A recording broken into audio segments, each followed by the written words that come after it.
ஒரு லெவலுக்கு equity exposure எடுக்க முடிஞ்சு சீனியர் சிட்டிசன்ஸ் கூட இதுல இன்வெஸ்ட் பண்ணலாம். ஏன்னா நம்ம முன்னாடி சொன்ன மாதிரி 40% வரையிலும் இவங்க ஈக்விட்டி எக்ஸ்போஷரை குறைக்கவும் செய்யறாங்க. பெரும்பாலும் 45-50% தான் இவங்களோட ஈக்விட்டி எக்ஸ்போஷர் இருக்கு.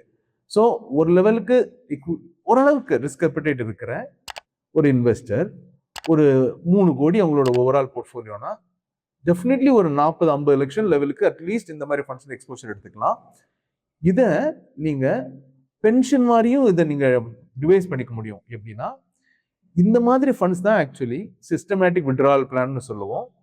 அந்த மாதிரி மெத்தட்ல விட்ரா பண்றதுக்கு ரொம்ப உகந்த ஃபண்ட் இந்த மாதிரி ஒரு கேட்டகரியான ஃபண்டு தான். ஸோ எப்படின்னா நீங்க வந்து ஒரு கோடி ரூபா ஃபார் எக்ஸாம்பிள் இதுல போடுறீங்கன்னா இதோட ரிட்டர்ன்ஸ் நம்ம முன்னாடியே சொன்னோம் 10-11% வரைக்கும் அனலைஸ் ரிட்டர்ன் வரும்னா கூட எவ்ரி இயர் நீங்க அந்த 10-11% விட்ரா பண்ணணும்னு நினைக்க கூடாது. 6-7%, அதாவது 6% வைக்கிற பட்சத்துல 1 கோடிக்கு நீங்க வருஷத்துக்கு 6 லட்சம், அதை மந்த்லி பாத்தீங்கன்னா 50,000 ரூபாய் மாசம் மாசம் எடுக்கிற மாதிரி ஒரு standing instruction systematic withdrawal plan மாதிரி கொடுத்துட்டீங்கன்னா நீங்க சொல்ற அந்த 50,000 அமௌண்ட் நீங்க குறிப்பிடுற அந்த டேட்ல ஆட்டோமேட்டிக்கா மாசம் மாசம் உங்க அக்கௌண்ட்டுக்கு வந்து சேர்ந்துடும். ஸோ ரொம்ப சிம்பிள். இது எங்க இருந்து வருது? உங்க போட்ட காசு வளருது, அந்த வளர்ச்சியில இருந்து வருது. ஒருவேளை நீங்க போட்டு உடனே எடுக்க ஆரம்பிச்சிட்டீங்கன்னா மார்க்கெட் பெரிய வீழ்ச்சி அடைஞ்சதுன்னா அந்த சில மாசங்கள் மட்டும் மேபி நீங்க எடுக்கிற அமௌண்ட்ல கொஞ்சம் போர்ஷன் உங்க கேபிட்டல் இருந்து கூட வரலாம்.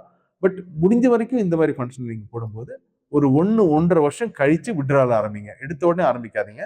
இந்த மாதிரி ஒரு 1.5 வருஷம் கழிச்சு ஆரம்பிச்சு விட்ரால் எடுக்கிறீங்கன்னா ஒரு சீனியர் சிட்டிசன் அவங்களோட மாத செலவுகளை அவங்களுக்காக யூஸ் பண்றதுக்காகவும் இந்த அமௌண்ட் யூஸ் பண்ணிக்கலாம்.